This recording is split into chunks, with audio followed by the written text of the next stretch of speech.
so I will begin the recording now as well. Great. So hello and welcome in, everyone. Thank you so much for taking the time to join us for June's Effective Animal Advocacy event.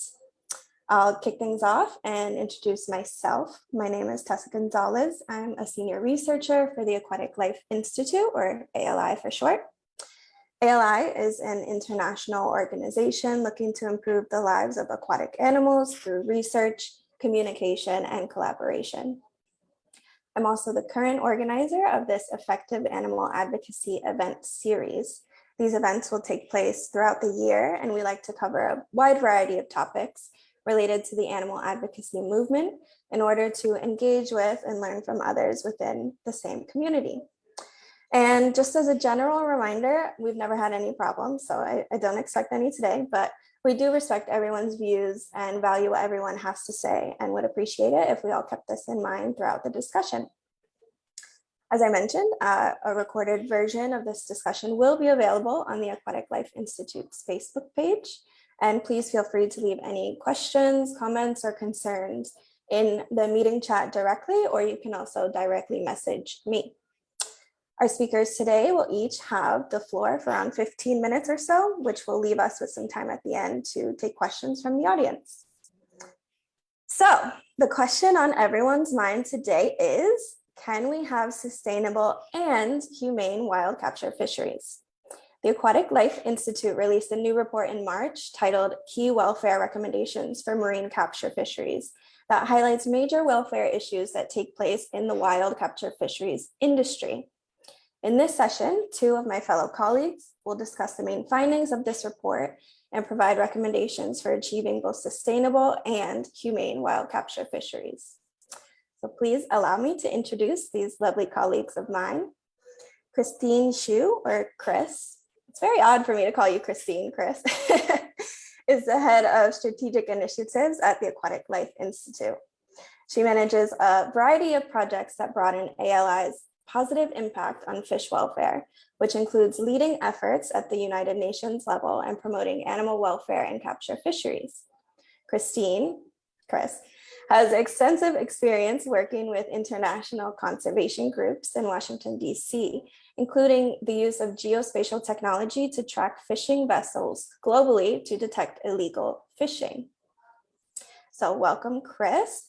We also have Wasim Imam with us today. Wasim is a research and policy specialist based in Glasgow with over 10 years of international experience across the fisheries and aquaculture sector. He holds degrees in applied aquatic ecology and is currently completing his doctorate in the welfare of farmed Nile tilapia at the Institute of Aquaculture in Stirling. Wasim has worked on fisheries and aquaculture studies for a wide range of clients, including the FAO, the European Parliament's Fisheries Committee, World Fish, Fisheries and Oceans Canada, ASC, the Marine Conservation Society UK, and WWF UK across Europe, North America, Africa, and the Middle East. So without further ado, I will hand things over to Chris and Wasim. Thank you, Tessa. I will begin this presentation today and then hand it off to Wasim. So I'm going to share my screen. Just give me a second. Okay. Can you see it, Tessa? Yes, I can see. Okay. Okay, great. Let me try to pretend this. Okay. So really excited to be here today with you all to talk about animal welfare issues in wild capture fisheries. Just to give you some context as to why this is important, as you can see here, wild caught fish annually that's used for food is up to 2 to 3 trillion. That's compared to the number of chickens killed for food. It's 35 times higher. And yet we often talk about chicken welfare, pig welfare, etc., but never really fish welfare.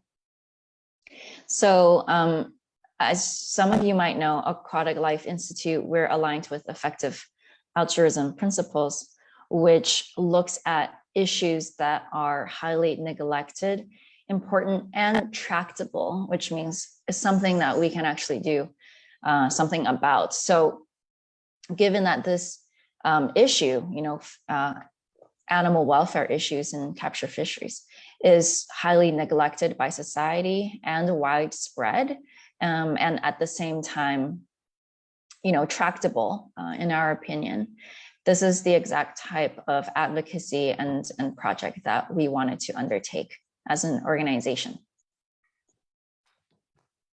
So in March, we published a report titled Key Welfare Recommendations for Marine Capture Fisheries, mainly written for seafood certifiers and rating schemes. So anytime you see a food label on a seafood product, we're trying to influence them to take welfare into account when they set their standards for sustainability or organic types of products.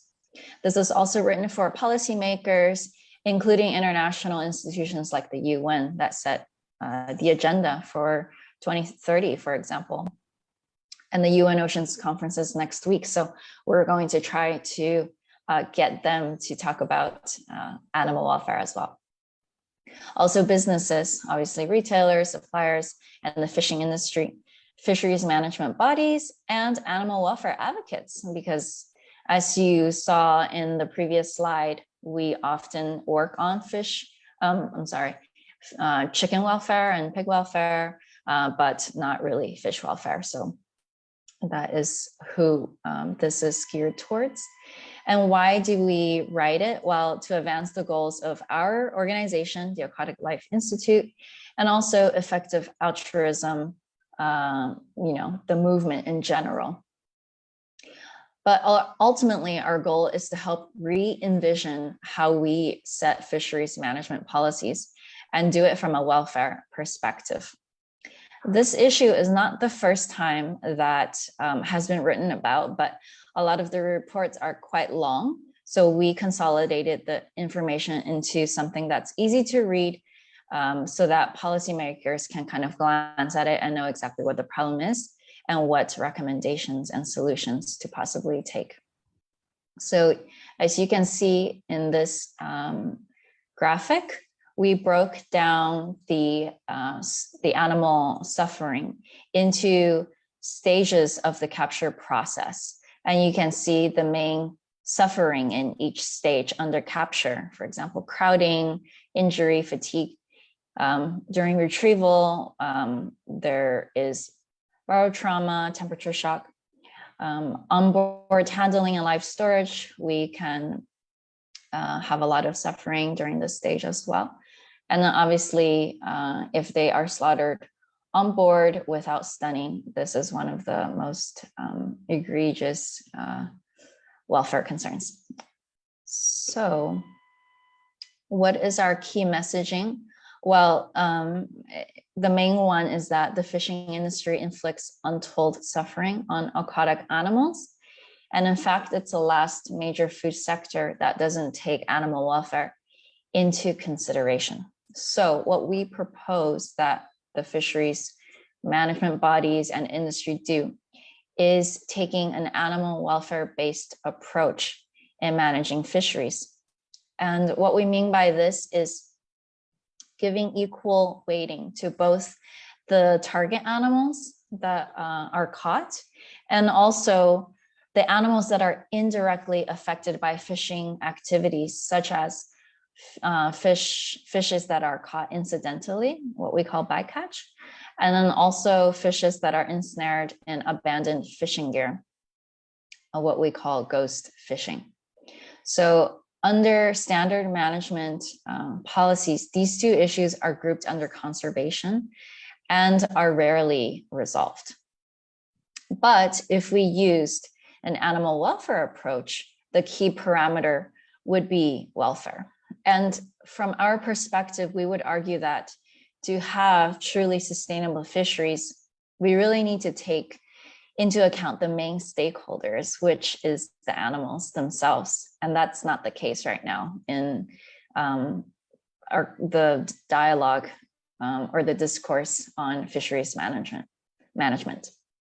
So if we used, humane capture policies and gears and technologies, then ultimately it means less mortality, and that would improve the sustainable use of our ocean's resources down the line. Then we go on to propose some recommendations, but mainly we stressed in the report for need for more funding for research and training in this area. But later, my colleague Wasim will show you some practical best practices that can be adopted already. So now I'll go through a couple of recommendations in each of the stage of the capture process.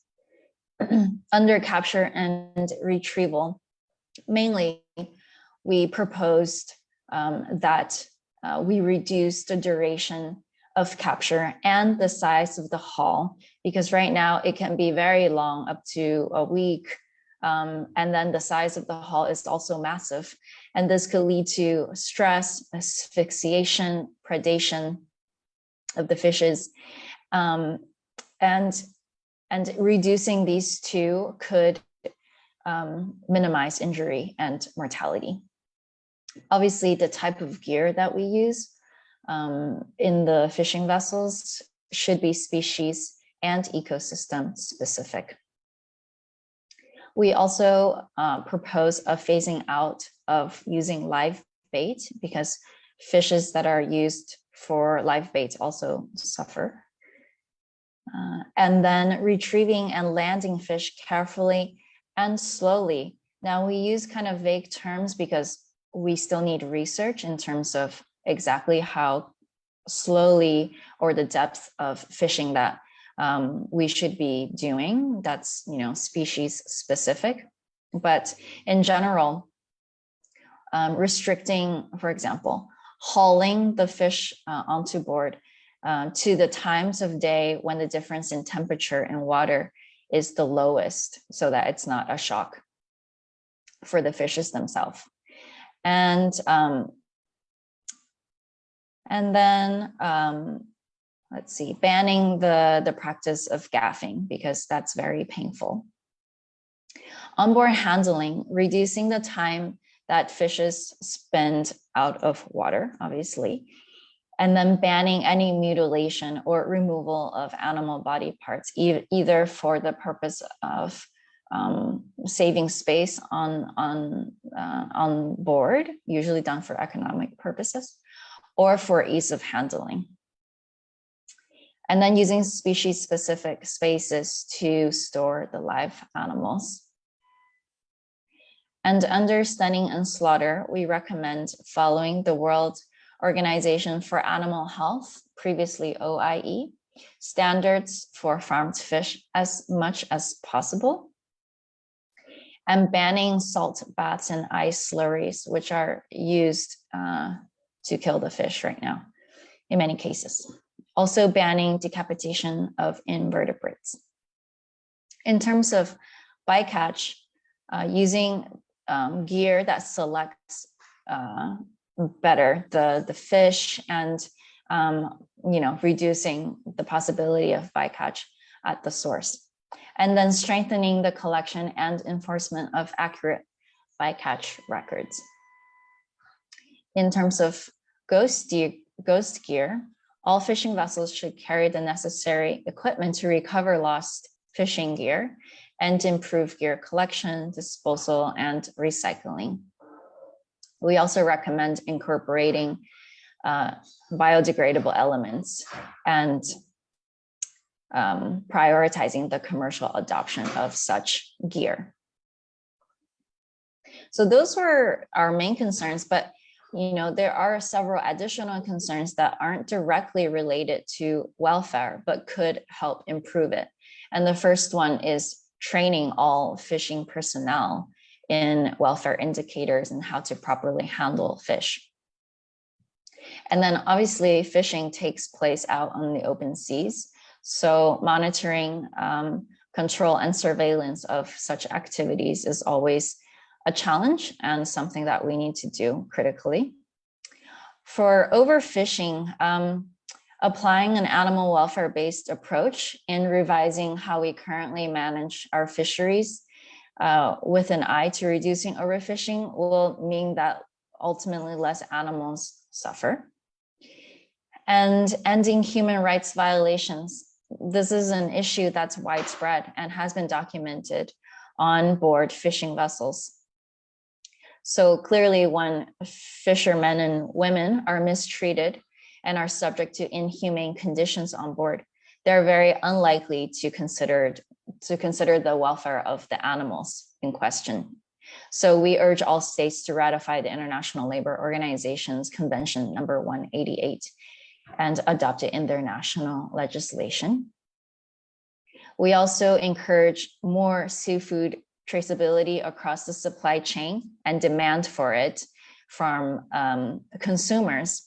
So, for example, what retailers can do if there's consumer demand is amend their sourcing policies to require, for example, data on animal welfare training for the fishers, catch data, and robust electronic monitoring on board. And artisanal fisheries is usually better than commercial fisheries, but not necessarily. So we encourage artisanal fisheries to follow the UN FAO, the Food and Agriculture Organization's voluntary guidelines for securing sustainable small-scale fisheries as a baseline. And just like commercial fisheries, capture and retrieval methods should not be detrimental to the local ecosystem or the fish populations, and the fishes should be stunned before slaughter. So now I'm going to stop sharing and turn it over to my colleague Wasim to talk about some real-world best practices. Cool. Thank you, Chris, for that very comprehensive overview of our recommendations for wild capture fisheries. And hi, everyone. I'm just going to try to get my screen. Okay, sorry. So,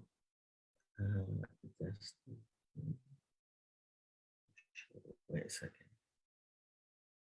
So, can you see my presentation? Yeah, perfect. Oh, no, I just need to change the screen. Okay. My thoughts were to share with you guys some of the findings from, well, what we called our landscape analysis that we carried out after preparing the report that Chris went through. So what we were doing was having conversations with people working on this topic, researchers, industry experts, and so on. And as we had more and more of these meetings, we started to realize quite quickly that there already were examples of fishing vessels carrying out practices that we could actually call higher welfare. Sorry. Sometimes this was for ethical reasons because they truly cared about the welfare of the fish, and sometimes it was for reasons such as quality. But what we were finding is that actually inevitably or indirectly they were also improving the welfare. So I'll go through some of those examples. I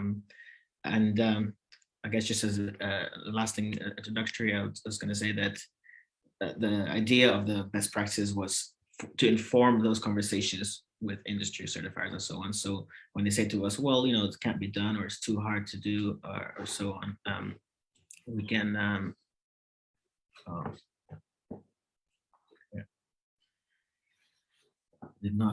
I don't know why I can't. Yeah, there we go. Okay, cool. So yeah, I was just saying that the idea was that it would inform the discussions with industry and say to them, well, there are things that are already being done. So, it's not feasible. It's just about a lack of uptake. And that's something that we'll discuss a bit later. So instead of going through our entire booklet, I just thought I'd give you guys some examples, and they're broken down by some of the pillars that Chris mentioned. So the first one is capture. Now, we all know the bad reputation that trawling tends to have because of higher carbon emissions, damage to benthic habitats, and so on. And there's also a link to, oh, sorry, how do I? Okay. there's also a link to animal welfare, because studies have shown that fish that are trawled tend to experience higher stress levels. They're more crowded, they're exhausted, and so there's multiple reasons why trawling has a bad rep in general. So I wanted to share with you guys an interesting example that we came across. It's a technique called precision seafood harvesting, coming out of New Zealand. So basically what this does is it replaces trawls with these PVC lined tubes. I'm going to show you a video in a second, but I just thought I'd give you a bit of an intro before I show it. Just a minute long, but basically instead of trawls, they're using these tubes, and the fish are alive inside and they're able to swim. So it was a nice example of potentially higher welfare capture method. Let me see if I can share. Okay, so if I press on here, that takes us here, but you can't see that. Okay, sorry. So I need to share. Okay, let's try this. Can you see the video? Well, can you see what is precision seafood harvesting? Yeah. Okay, cool. Okay, so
okay, cool. So let me try to stop sharing that one.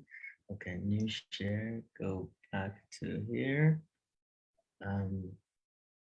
Right.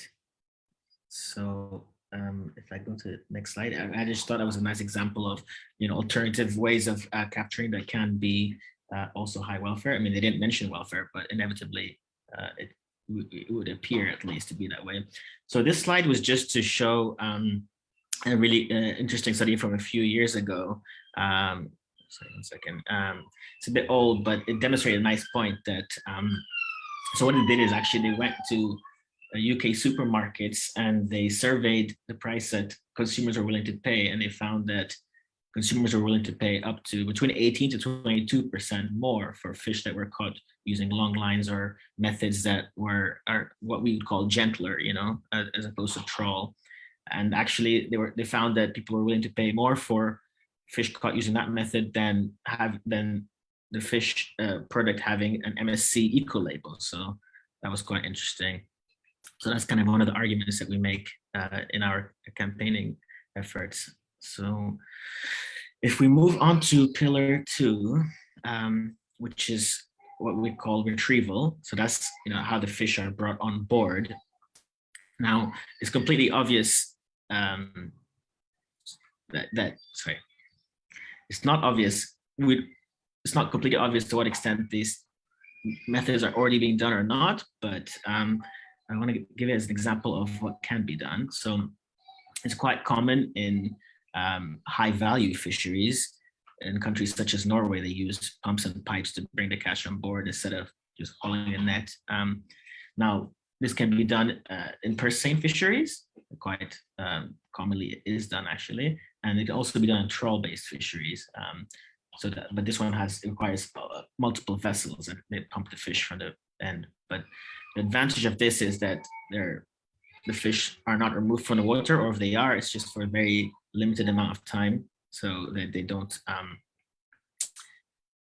They just change from one water to another to be in a tank where the water temperature is regulated, but it has a potential, at least, let's say, to be higher welfare. So, we put that as an example of how there are practices out there that exist and that already are being used for other reasons. This is mostly for quality, but it has a potential to be higher welfare. Yeah, so I was also going to mention another example of retrieval. So this is a shipbuilder called Ulstein that designed this vessel. It's not yet commissioned, but this method of trawling, so that green part is a trawl net. And basically what they do is they have a technique to make sure that the fish never leave the water. So they're brought in directly into the tank. And they're not handled at all, so it reduces the stress, reduces air exposure, and they're not exposed to any blades in the pumps or in the like bends in the pipe and so on. So the innovative designs exist, basically. That's kind of the point I was trying to make there. And this, again, wasn't for welfare, but it has the additional benefit. And moving on to our third pillar, let's say, or at least I've kind of just summarize them here, but I'm calling it humane slaughter, which really is just pre-stunning or electrical stunning or some form of stunning plus a method of slaughter, at least in fisheries. In aquaculture is a bit different. And I mean, many people working in fish welfare or working on fisheries, let's say welfare in fisheries, they say, well, if we can give the fish a good ending, that's already the easiest way to improve animal welfare. And the argument for that is based on the fact that aquaculture, we already have parameters established for a lot of species, and it's commonplace in some countries. So it should be fairly easy to apply that same logic to fisheries. So I wanted to focus a bit on that.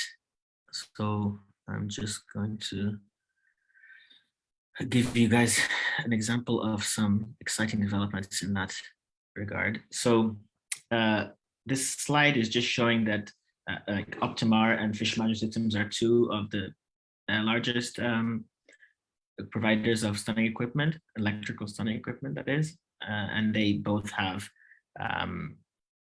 stunners that can be used on board fishing vessels. So just an example that is catching more attention now. And also there was this call for funding recently in Norway for researchers to develop a technique to stun fish that were caught using long lines. So another example of the topic getting more attention and technology also catching up. And I wanted to mention that I had a video to show of what the process looks like, but I think it's maybe a little bit too gruesome, actually. But okay, so the technology is there, basically. So there's an exciting new kid on the block, let's say, called Aquatic Aqua, that has developed these pump-based stunners that basically can stun fish of any size and can do high volume, high capacity. And that's like one of the major issues with wild fisheries. When they have like large volumes, they can't stun fish individually and so on. So I think this could be one of the answers to that problem in many cases. And I wanted to share that it's estimated that using the technology that exists currently, we can probably humanely slaughter up to 25% of global catch. So that's still quite a sizable amount. And that's for cross species and types of fisheries, pelagic, demersal, and so on. So I want to say that the problem with that is actually, it's not necessarily just a technical problem, it's also slow uptake. And on that front, I was going to share this systematic review that has just been concluded. Actually, it's been carried out by some researchers in the UK at Harper Adams University, funded by the Humane Slaughter Association. The part of that that's interesting is that they actually, in their review, they're looking at the reasons for lack of uptake of stunning. So it'll be interesting to see what they come out with and how we can use those findings to encourage further uptake. And I think I'll just finish off by sharing with you guys some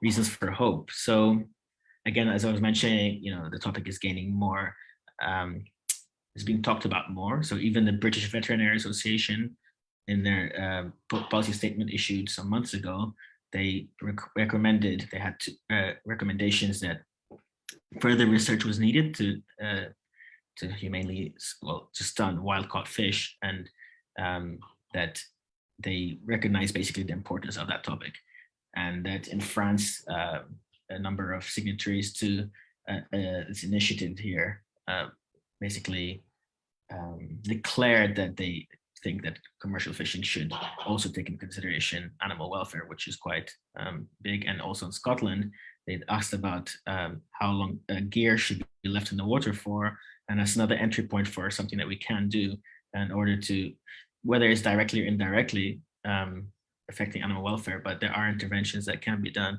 So that to me at least gives some hope. And I was going to mention that as part of our efforts to move the conversation forward, we are working with certifiers, and I was going to share with you guys an example of a certifier, the only certifier that we have found that actually has any in their standard for fishing. They actually have a requirement that specifies with fish welfare, and they say that you can only use low impact gear, basically, or gear that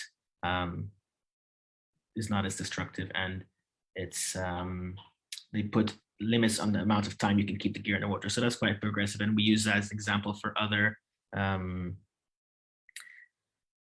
to push further with our work. Yeah, and I think that's another example from Denmark, a recently released new standard that actually states that this is a state. The Danish government has this standard, and basically it requires that fish are caught with gentle gear. So another example of a topic gaining more and more traction, let's say. And this is a lobster fishery in Australia, where they clearly explicitly state the importance of animal welfare as a requirement in their program. So I think that is, I was just going to show that this is kind of where we are now targeting. So in aquaculture, it's been considered in many cases animal welfare, but we're really here trying to get that conversation going. And I think I can leave it there. Let me hand back over to Tessa.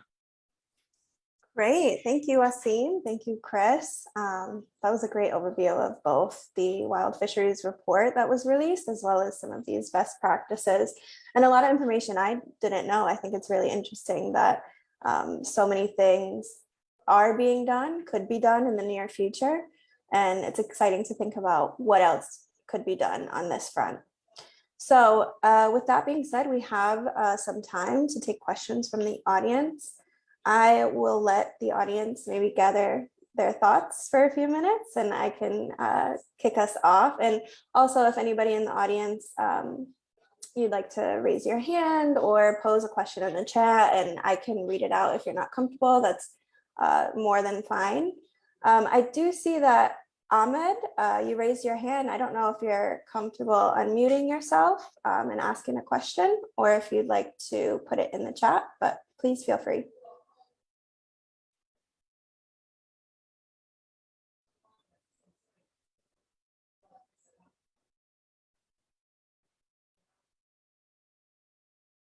Okay, maybe I'll start off with the first question. Okay, Chris, you mentioned in your presentation the practice of gaffing, and I'm somewhat familiar with it, but I was wondering if you can explain what this process entails and for like what species it's used for maybe some audience members that aren't necessarily familiar with? Yeah, it's usually used for larger species, for example, tuna. So when they haul a big fish on board, they use this big spear and they hook it into the side of the fish, and then they just pierce through the fish, and then they haul them on board, and that's what gaffing is. And it's very, very painful, obviously. So that's why we recommend banning this practice. Thank you. Yeah, that does not sound comfortable in the least. Thanks, Chris. And okay, let's see. Ahmed, are you allowed to unmute? I think I've given you talking privileges. Not sure. But if anybody else would like to raise your hand, I can also try to unmute you or invite you to unmute as well. If not, again, you can please put your questions in the chat and I can read them out for you. So the next thing that was on my mind was specific to certifiers. Wasim, you had mentioned that I think crab is the only one right now that mentions welfare in their standards. What role do you think certifiers could play in this field, and what do you think they can do in the maybe not immediate future, but let's say over the next 1 to 3 years? Like what are the big steps they can take to improving welfare for wild capture fisheries?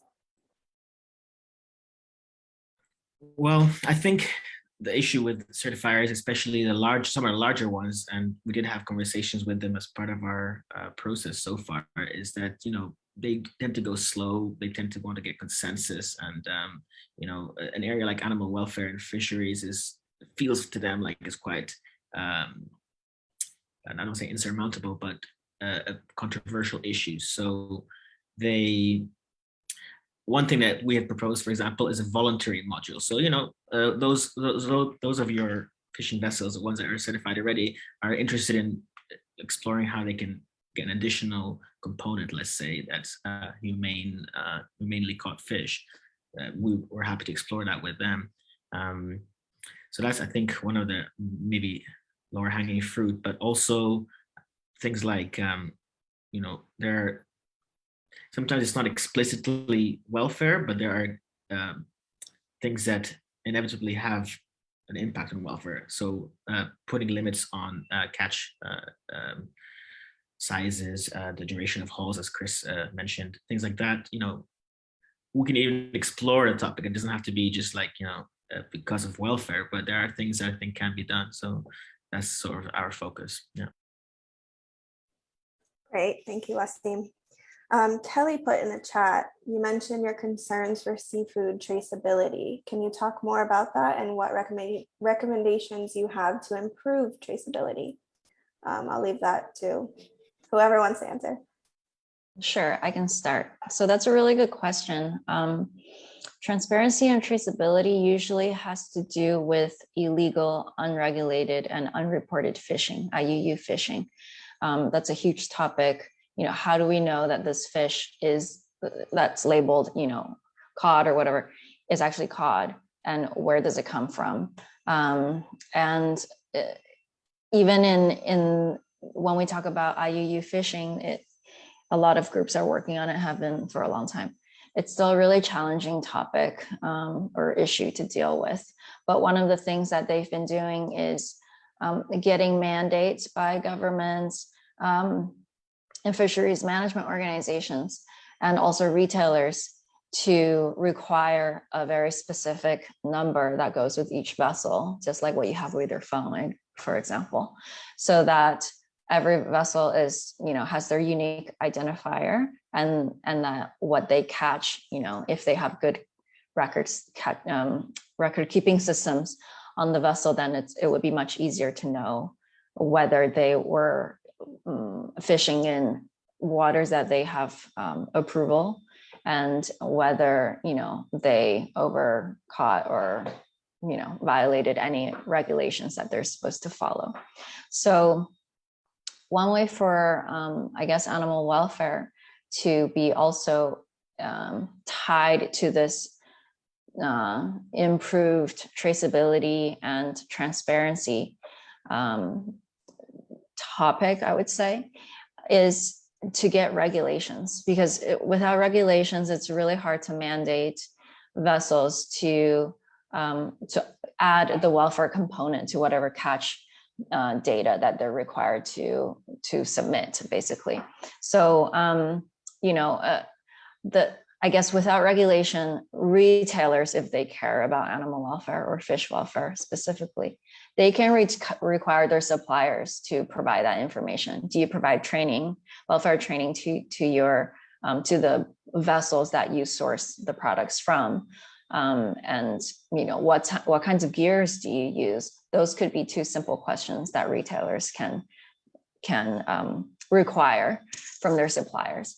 But in the long term, and the most effective way is to have regulations and have animal welfare regulations that includes fish.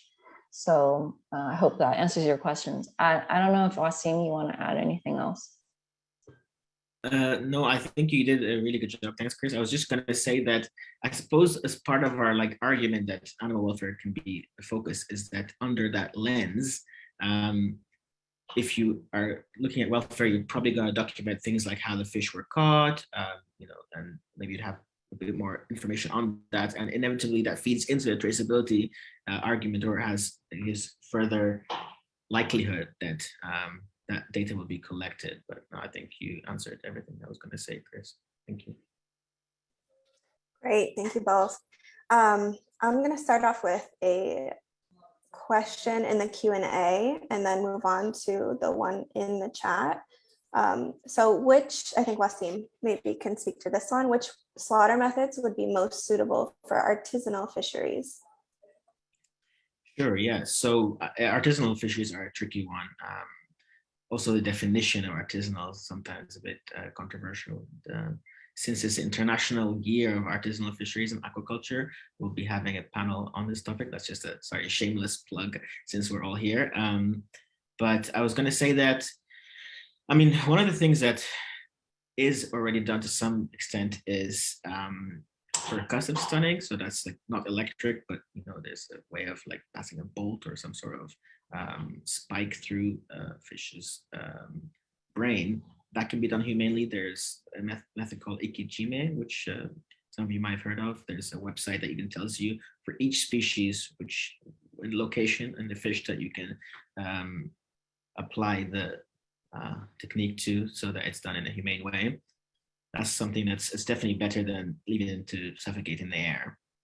And I was also going to say there are some artisanal longliners, and one of the topics that we one of the examples in our best practice document is a method for stunning longline caught, electrically stunning them. It requires a generator on board, but it depends how small or how large, the artisanal fishery is. So yeah, there are options.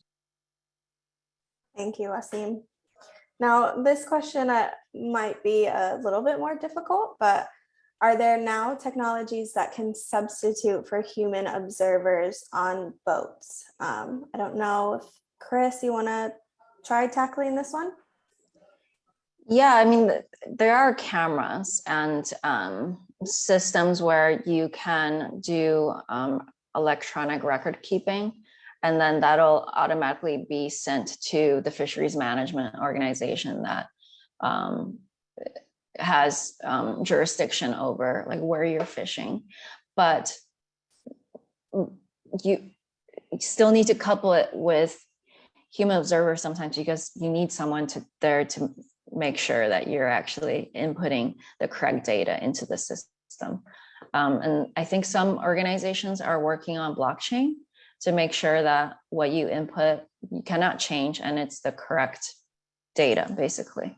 But it's quite challenging. Yeah, that sounds like a tricky subject to navigate properly. We have an anonymous question in the Q&A that says, do you have any written recommendations for governments to regulate fisheries and animal welfare? I don't know who would like to start that one off. Sure. Yeah, I can take that. I think Okay. that's a fairly short answer, but yeah, so that's kind of what Chris was presenting. Our recommendations guide for that is a high level, but it's a good starting place. And if there is interest, then we can go into specifics. And there are other organizations too that have put out similar or recommendations. So it's not for a lack of knowledge, let's say. Great, thank you. And maybe along those same lines, what do you both feel like are the greatest obstacles right now to progress regarding wild fisheries welfare?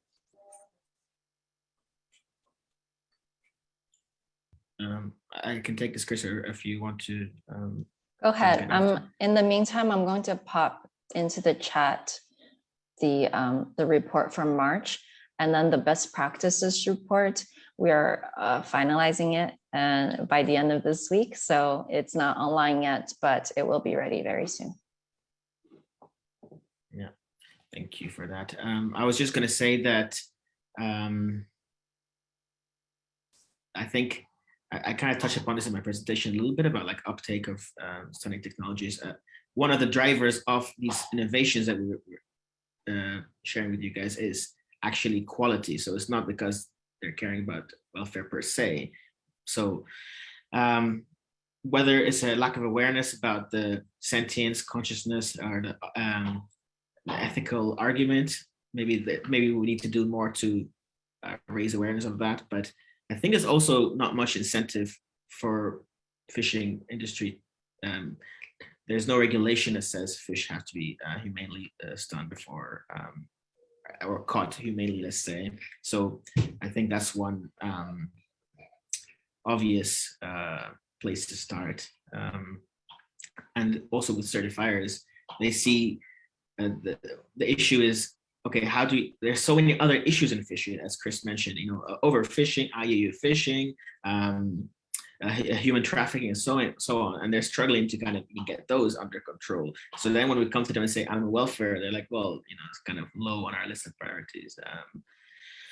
So I think there's also kind of a conflict of issues, or let's say too many issues. Yeah, that's frustrating. It's like, where do we even begin with something like this that has so many problems already? This question is for Chris, maybe. You mentioned the year 2030.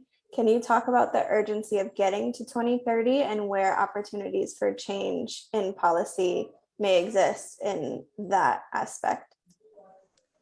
That's a good question. The latest draft coming out of the UN Oceans Conference, for all the states declaring that they support sustainable oceans, they don't mention the aquatic animals or the welfare at all. And it's kind of contradicting if we're talking about preserving the oceans, protecting, the resources, but we never once mentioned the animals themselves. So definitely that needs to be changed. Also at the UN level, it has starting to move in the right direction. Last year, the UNFAO, they had a conference on sustainable development of aquaculture. And based on, input from civil society, including the Aquatic Life Institute, they took word for word something that we submitted on the importance of including animal welfare in their language for aquatic animals. So that was really, really good. And I think that was the beginning of, like a long journey for the rest of the UN to kind of see a fish as sentient beings, and that their welfare also really matters.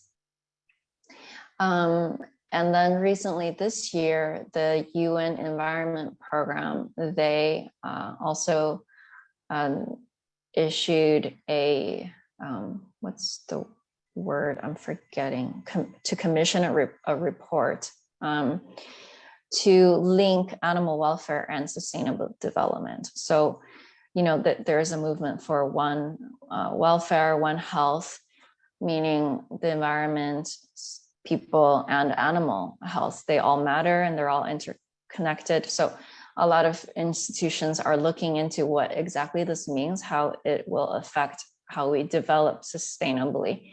But our role is to get them to include fish in, when we talk about intensive farming, because aquaculture is also a type of intensive farming. So including fish in those dialogues, and animal welfare and include fish in also the dialogue of animal welfare, because usually fish are not included, only land animals. So yes, very urgent that we change the discourse so that, we can start going down the right path.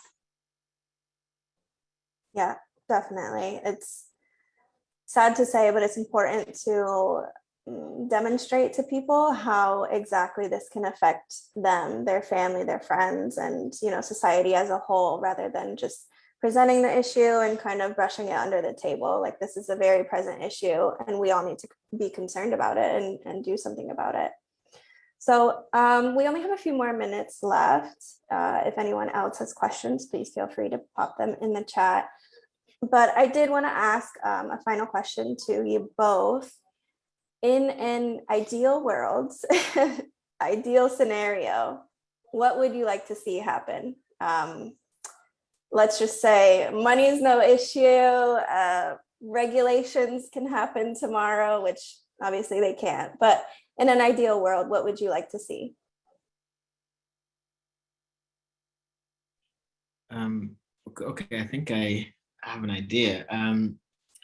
I think one of the issues, I didn't talk about it at all today, but one of the issues that we came up across a lot is that the fishing industry, the way the system is set up is that each fishing vessel or fishery has a number of shares, and they catch shares, and they have to fill their quotas because the quotas were allocated through a system, and it's all about kind of regulating the quantity of fish caught. But the idea of keeping fish in the sea is just like bizarre. Even to the government, so it's just not an option. Either you catch it, someone else catches it, or it goes to external party. But it would be nice to see more discussion of, well, don't just catch it because you have a quota. So I think that's one thing that I think I'd like to see. Yeah, I mean, in general, we see, in the mostly developed world, we eat animals because they taste good, because we feel like it. It's not like our lives depend on it, but we're contributing to the destruction of resources, ecosystems, including the marine ecosystem.